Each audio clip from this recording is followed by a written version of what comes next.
My friends at Easy Cater are workplace catering pros, helping you find food for everything from daily employee meals to staff meetings and special events. Visit easycater.com/leaderassistant to find out more. Hi, this is Cathy Rong, and today's leadership quote is from Stephen Covey. What you do has far greater impact than what you say. The Leader Assistant podcast exists to encourage and challenge assistants to become confident, game-changing leader assistants. Thank you for listening to the Leader Assistant podcast. Assistants are workplace heroes, and as such, transitioning safely and securely from remote work to an in-office environment is top of mind. And we all know that every superhero needs a sidekick. Enter today's sponsor, Swiped On. Swiped On is the fastest growing visitor and employee management software. With tools like contactless sign-in, visitor screening, and evacuation management, Swiped On can help provide the peace of mind every assistant and their team deserves. So the next time you hear, "What's your plan for the office as we return to work?"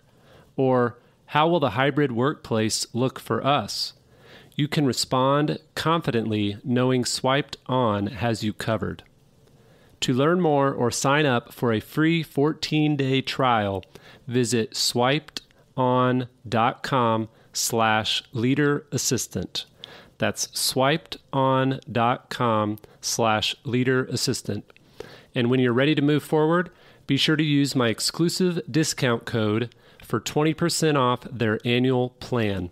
The discount code is LEADER20. That's LEADER20 for 20% off their annual plan.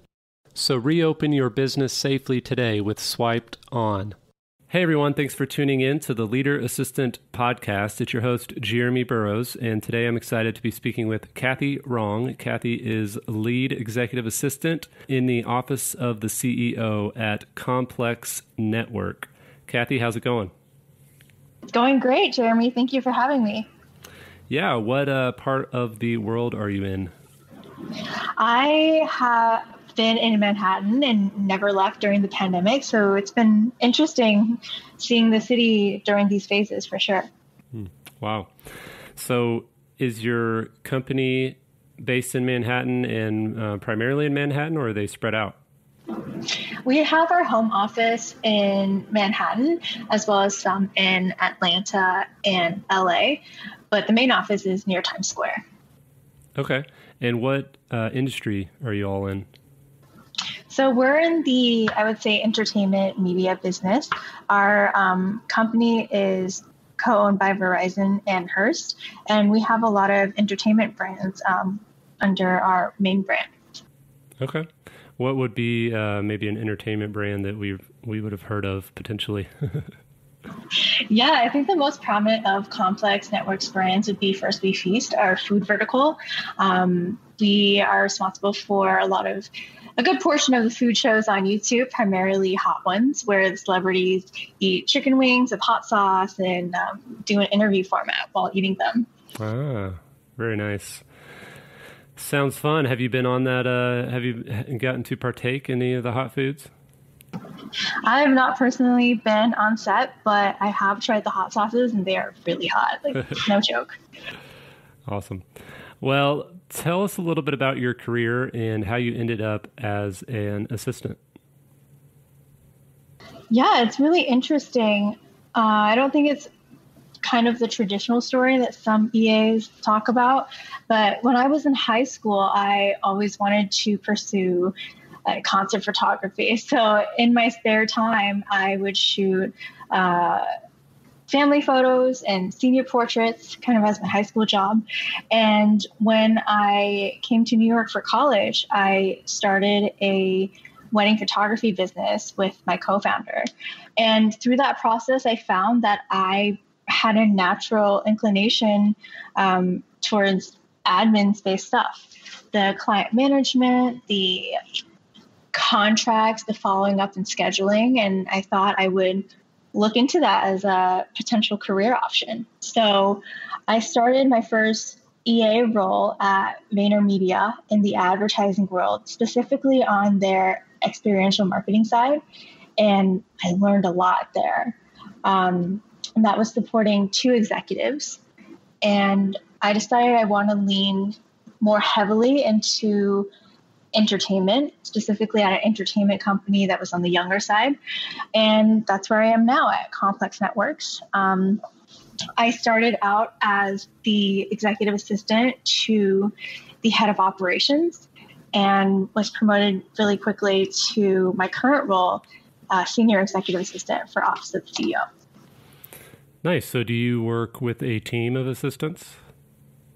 Yes, I do. So at the company, there are maybe like 5 to 8 during any given quarter. Okay, so do you kind of lead that team, or is there a dotted line structure? How does that work? I would say more of a dotted line structure where I make myself available as a resource for all things admin related, but they still report into their direct manager of their department. Okay. So essentially they would work with their direct executive manager for performance reviews and such, and then you would kind of help support as needed? That's correct. And to help with any kind of conflicts or questions, I also was proactive and kind of volunteering myself as a resource in terms of any training on the admin side for expenses or any kind of foreign softwares that our company uses in particular. Okay. Nice. So what's one of your favorite parts about being an assistant? I think one of my favorite parts is just being able to help people be as productive as they can be, and that making the best use of their time and just helping them be more productive. And that comes with partly support in relationship management and any other things that they might feel like they can't dedicate enough time to. You are passionate about OKRs, and I know, objectives and key results and goal setting and, key performance indicators or KPIs are kind of a big deal in some industries and some organizations, and often assistants either are tasked with kind of leading the charge on that for their team and keeping their executives up to task. But also there are assistants who, maybe they take on a new role or they move to a different division and they're not used to it. They don't really understand how that all works, and they're kind of new to that whole world of OKRs. Could you kind of talk through your experience with, implementing OKRs and how you track them or how you align your goals with your executives' goals, all that fun stuff?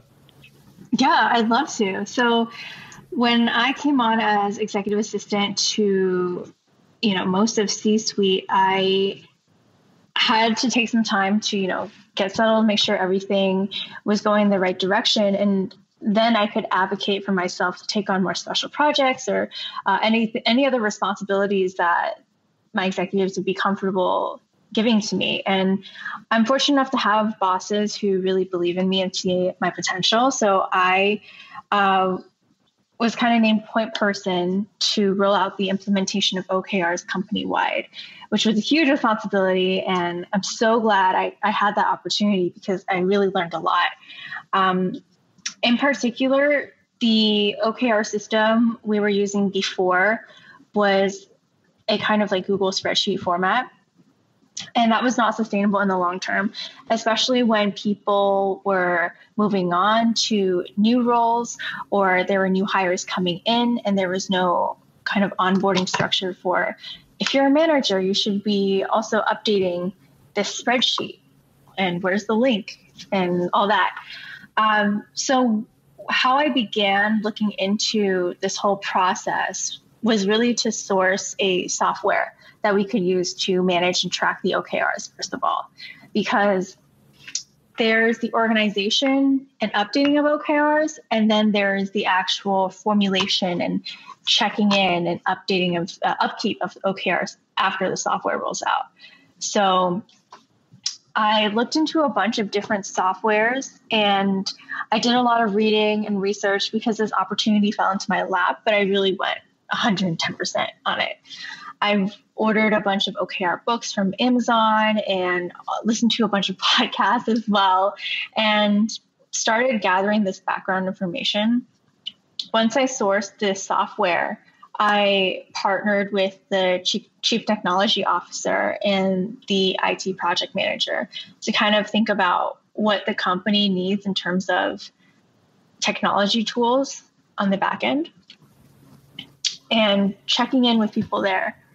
But I found the most challenging part in rolling it out was the relationship management aspect of it, is building all these relationships with key department heads. And that comes into play when you're gathering these goals for each department. And you don't want to come out and say, hey, what are your company goals? And we're going to be tracking you against them in your annual reviews from now on. So kind of the politics aspect of that.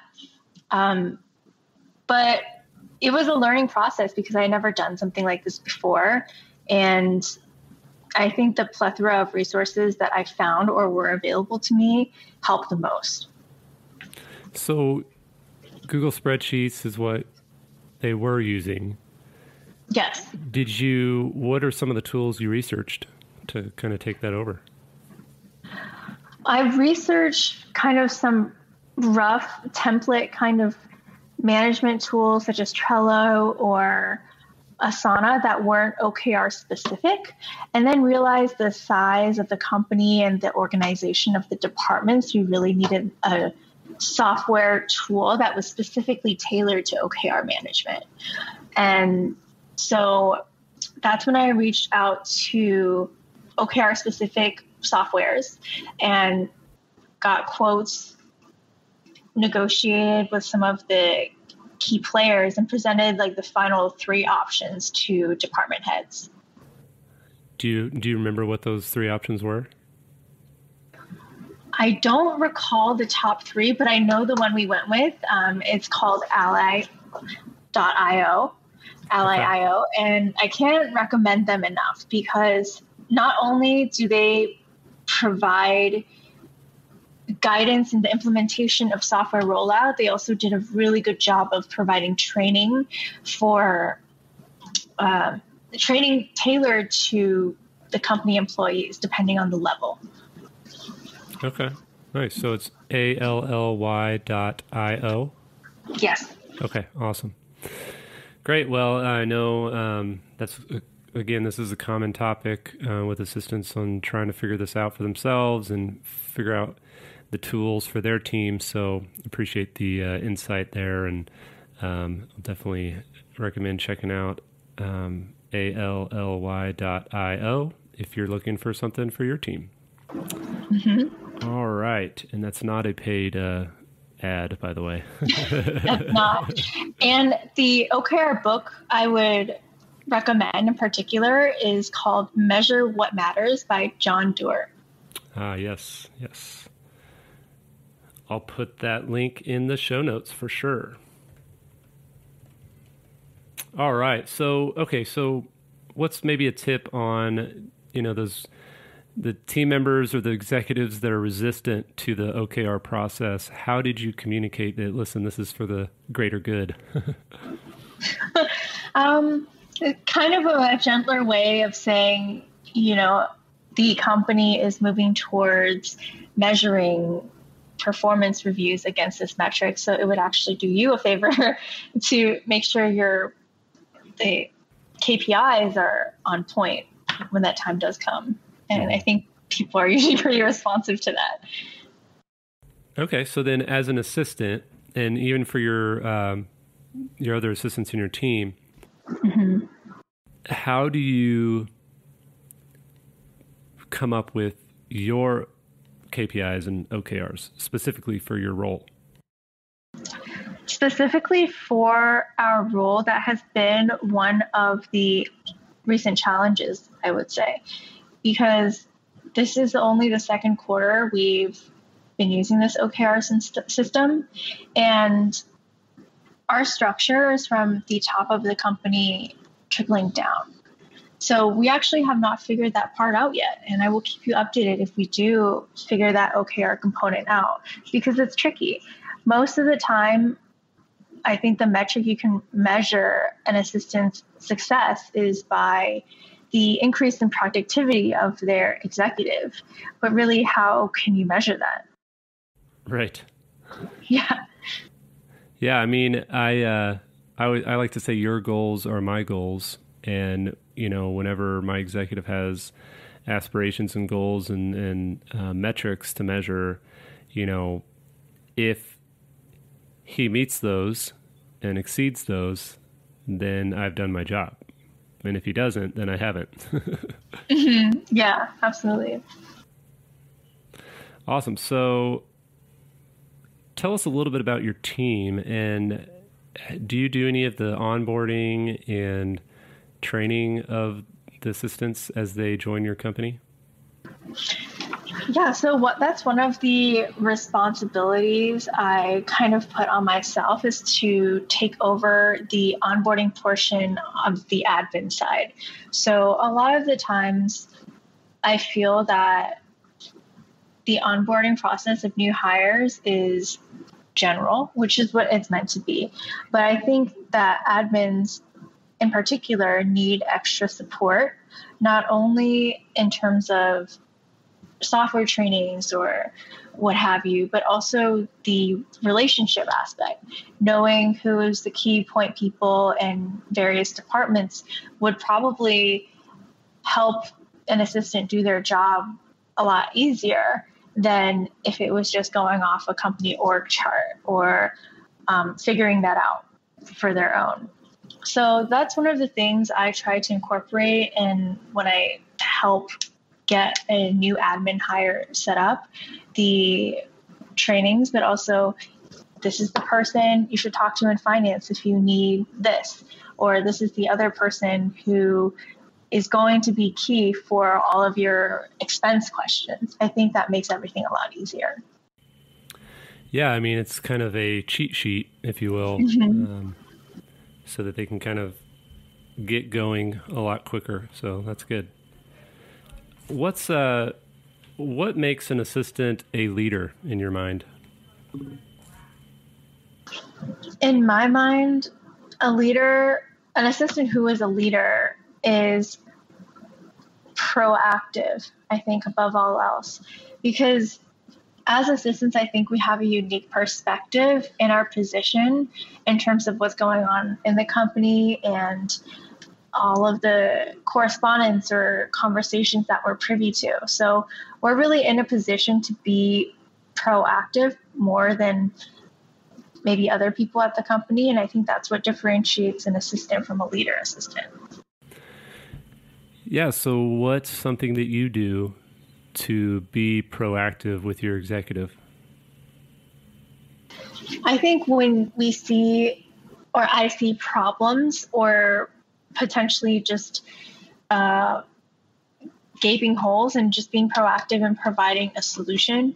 So in terms of, for example, training a new admin hire, I went to my executives and said, this is something that I'm noticing, that new admin hires don't necessarily have access to all the knowledge they need to be great at their job, and then presented them with a curriculum for training that I came up with, and just requiring approval of that curriculum to move forward. So not only seeing a problem, but also already having the solution at hand when bringing it up. Love that. Yeah, I'm all about, it's one level to identify problems, and it's a whole nother level to actually suggest solutions and get creative on solving the problem before you say, hey, everybody, look at this problem. Right.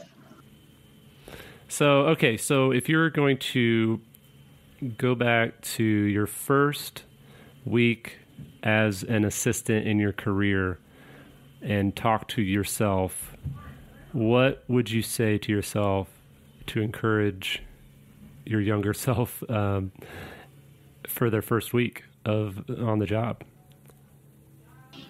That every opportunity or experience is a learning opportunity. So even if you have a negative experience, there is something to take away from that.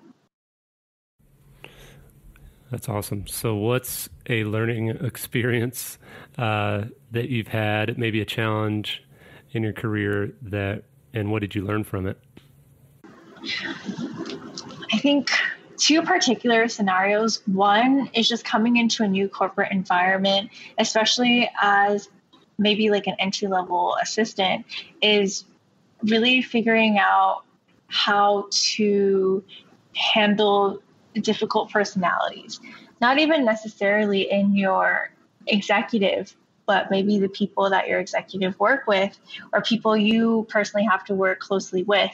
And just managing those relationships is a very big learning experience that even if you don't jive with someone in real life, you can find a way to work with them on a professional level.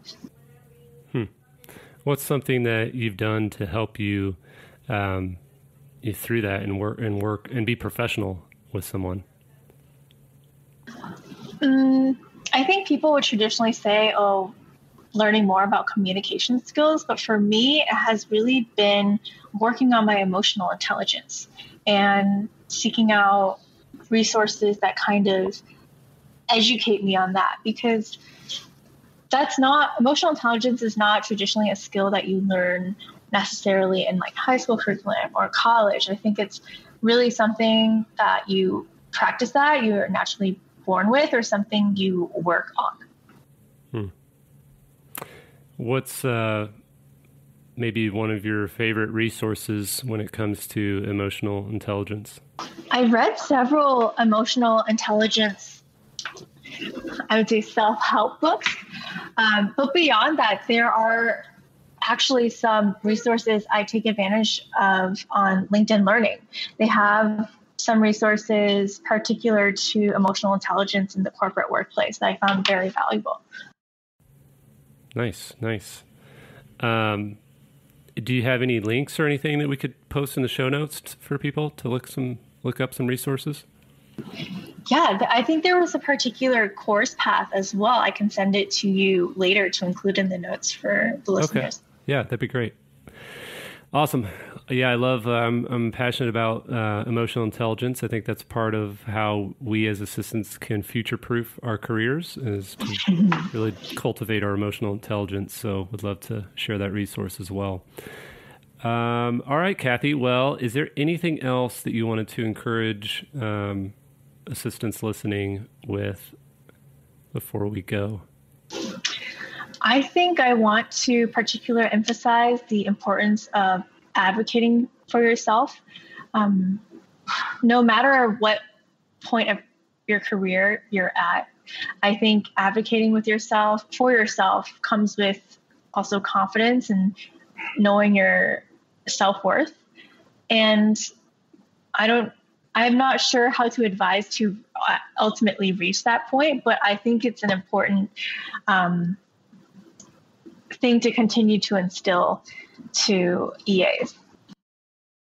Yeah, I mean, maybe a follow-up would be where do you think you get your confidence from? Where do you think you've gotten your ability to advocate for yourself from? I think I found my confidence in advocating for myself specifically because of the admin communities I've been in, whether it's Facebook groups, like speaking with other admins, networking, and kind of figuring out my personal strengths and weaknesses on that front, and realizing that like I know my self-worth and then I can advocate for that, whether it's advocating for your salary or increased responsibility or a title change. Having all these resources available and, kind of getting to know the industry landscape as much as possible really provides you with that confidence. Yeah, that's great advice. Awesome, Cathy. Well, I appreciate you taking time to share a little bit of your story and insight. Is there somewhere that those listening could connect with you or reach out and say hi? Yeah, I would encourage everyone to reach out via LinkedIn. I'm always up for a chat. And on the note of advocating for yourself, definitely look for a mentor or anything on that front if you feel like you need more guidance in terms of career pathing. Yeah, great. Awesome. Well, I'll share your LinkedIn and Instagram links in the show notes as well so people can get a hold of you. And yeah, thanks so much. Best of luck to you in your career and keep leading well. And we'll talk soon. Yeah, thank you so much, Jeremy. Thanks again for listening. Check out the show notes at leaderassistant.com/117.